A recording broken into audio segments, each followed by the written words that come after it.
Welcome everybody, I'm Dan Spencer, and for you guys that don't know me, I'm better known in the YouTube community as the Audio Sorcerer. So in today's video, we are going to be deconstructing a mix that was done with mostly Kit plugins. And this song is a song by a band called I Bet I Can Beat You, and it's a pop punk song, and the song is called Shine. So in this video, we are using 3 Kit plugins. We're using the BB-N105 channel strip, we're using the core compressor, and lastly, we're using the BB-MOQ, which is a EQ, okay? So if you guys end up liking any of these plugins, there are links in the description below where you can go purchase them. And don't forget to like this video, and please subscribe to the channel, and make sure that you hit that notification bell to know when new videos are coming out. So with all that being said, let's get into this video, and let's look at the drum mix first.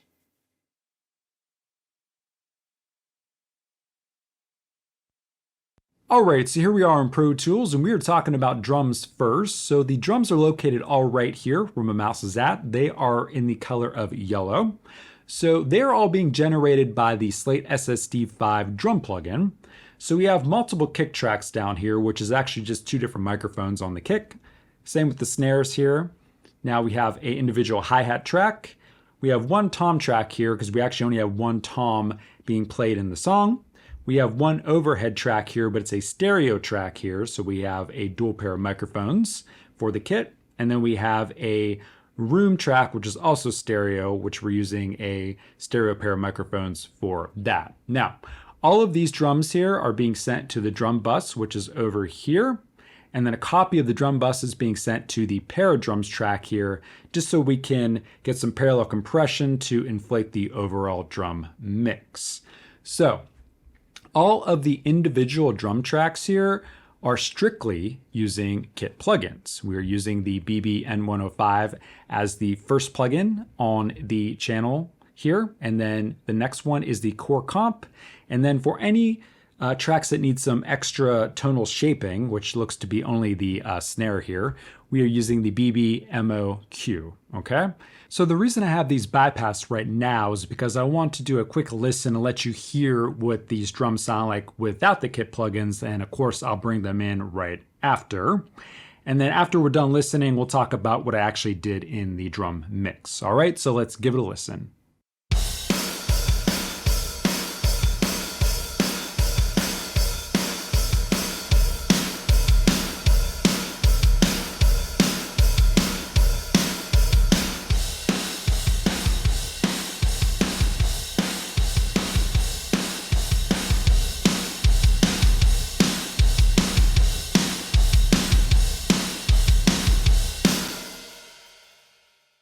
Alright, so as you can hear, the drum mix sounds much more polished and much more clear when we insert the Kit plugins, but it also sounds just a little bit more analog. So what I want to do is I want to show you what I did to the kick drum and the snare drum, since those are the 2 most important drums within a drum kit. So starting with the kick drum here, let's look at the BB-N105.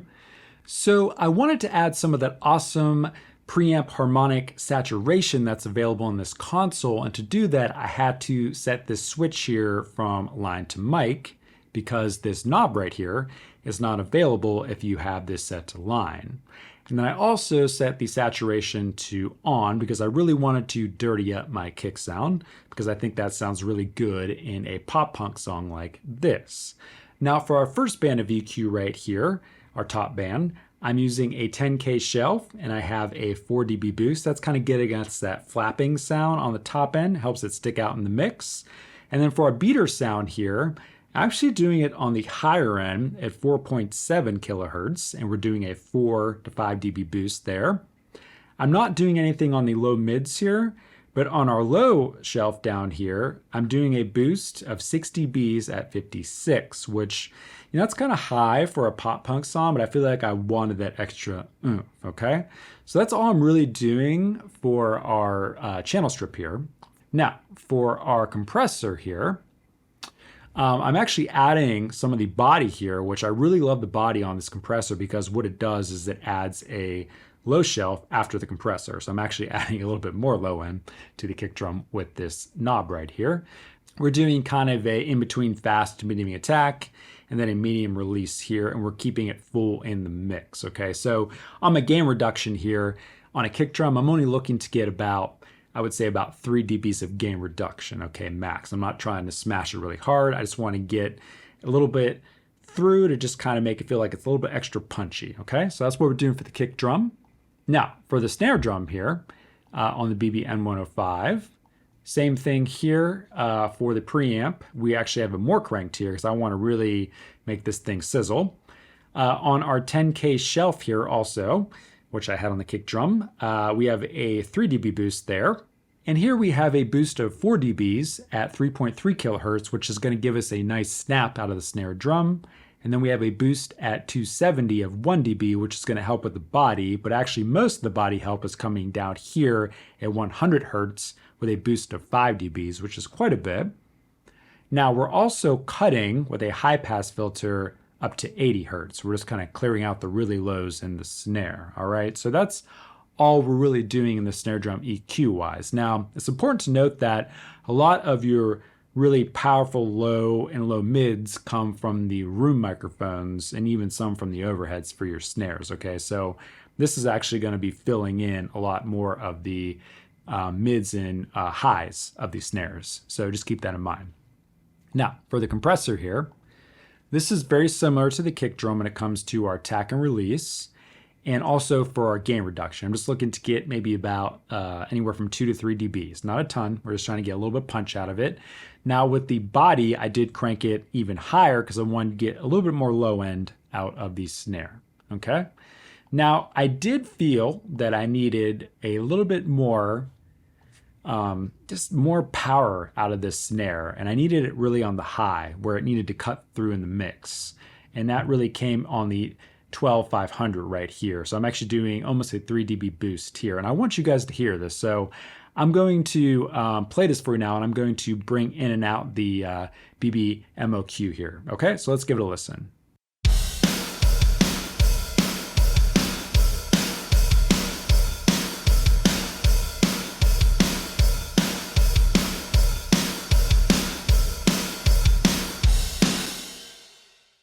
All right, so that definitely makes a huge difference. It sounds much more powerful. It definitely cuts through the whole drum mix much better. I love this 12500 band on the CQ. It's definitely fantastic. All right, so that's our drums there. Let's now move on to the bass guitar.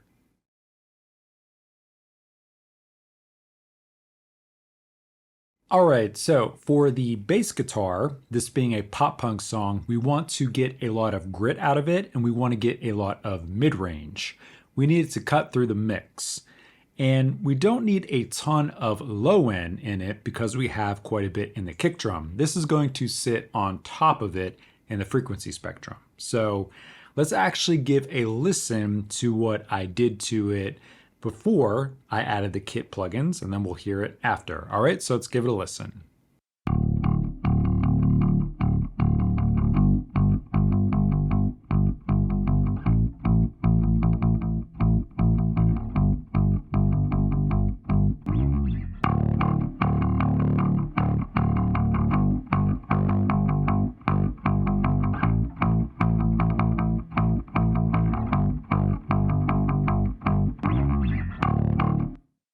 All right, so as you can hear, the bass has been thinned out, but it's much more gritty and the mid-range is much more prominent.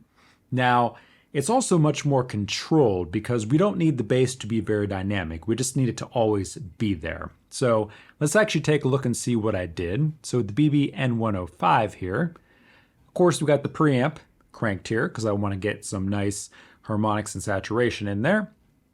Nothing with the top shelf here. Now for the mid-range here, upper mids, 1.5. I have this cranked, 12 dBs. For bass, you need to find your range between 1 kilohertz and 2 kilohertz for a rock song. You need to crank this because that's going to be what helps it cut through the mix. That gives you that driving mid-range, okay? And this is where I found to be the hot spot for this song, 1.5.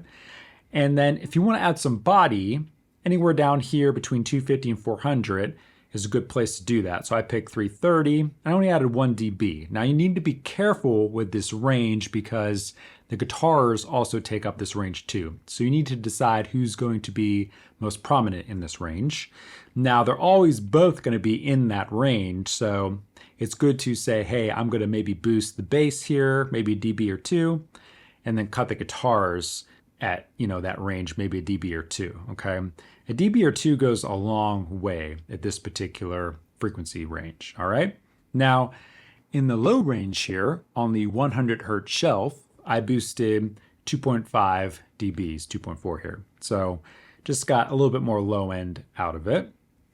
And then I also have a high pass here at 47 hertz. And then I also have a low pass here at 8 kilohertz because we don't really need that really high sound because that's just pretty much string noise on a bass. Okay, so that's the EQ I'm using for the bass. Now for the compressor here, let's take a look here. Of course, the body knob is always turned up. Almost always using the body knob on this compressor. Love it.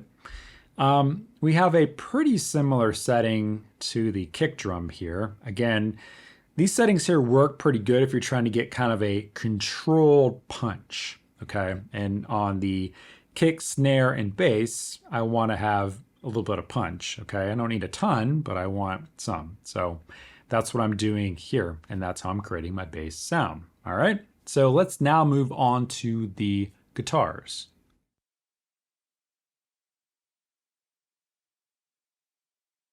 All right, so for the guitars in a pop punk song, they need to be huge, they need to be powerful, and they need to be aggressive. So we need to get a lot of juice out of the upper mids. So let me let you hear them without the kit plugins, and then we'll bring them in.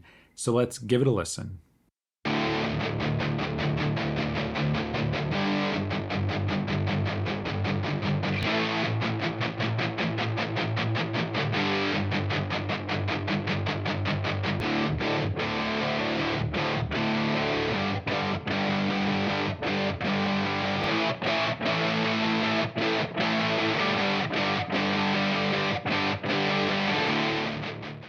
All right, so that sounds about 10 million times better with the kit plugins engaged. We have a lot more power in the upper mid. So let's take a look and see what was done with the BB-N105. So I'm actually not using any boost here on the preamp. I actually have it set to line, so it's the first time I'm actually doing it here because I thought the guitars were plenty aggressive enough on their own with the amp simulation running on them. Now, for our top shelf here, the shelf is set at 6.8 kilohertz and we have a boost of 1.3 dBs. And for our upper mids here, we have it set to 3.9 and we have a boost of 1.7. As you see, I don't have to do major boost to guitars here, and you need to be really careful because otherwise you're going to hurt the listener's ears and hopefully your own. Hopefully you still have your hearing left in that range to know that. So, slight boost here make all the difference. And I'm not doing anything here in the lower mids. And down here on the low range here, I actually have a cut at 330 here, okay? And I actually left this as a low shelf. I didn't turn it to a band, to a notch filter, sorry. So, just cutting it off a little bit down there. And I have a high pass filter at 80 and a low pass filter at 8 kilohertz. So that is very key on guitars.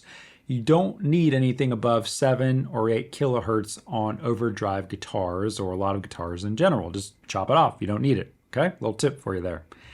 And that's it. I'm not using the core comp at all. It's just actually on the track there to run the guitars through for some extra analog simulation. All right, so let's move on to the last instrument in our mix here, which are the vocals.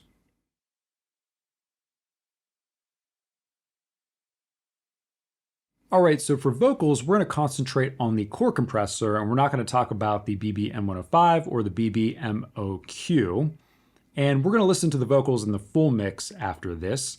But I want to show you how you can use the core compressor like some other popular vocal compressors out there today, like the Blue 1176. So the fastest release time on the Blue 1176 is 50 milliseconds. And that's typically where you would set that for vocals. And I find that it works great on this compressor also. So I have this set at 50 milliseconds. Now for your attack, I like to do it based on the BPM for this compressor. So This is actually the 16th note of this BPM. Now, how do you calculate that? Well, you need to know what your BPM is, and if you recorded your song to a metronome, you should know what it is. This song is 155. So you're going to take 60,000 and divide it by your BPM. So let's do 60,000 divided by 155 here. So the first time here, this actually gives you your quarter note. Now, if we divide it by 2 here, we get our 8th note. So this is 193.5. Now, if we divide it by 2 again, now I'm down to my 16th note, which is basically where I'm at here, okay? So that's how I decided to set my attack time for this, and it worked pretty well for it. And then I also gave a little body here, because you know I'm loving the body on this compressor here, just to add a little bit more thickness to the sound of the vocals, okay? Now, what I like to do, because typically what I would do if I was using a 1176 is right after it, I would put a LA2A. Now, in this scenario, I actually put a de-esser after this compressor, but after that, I put another core compressor.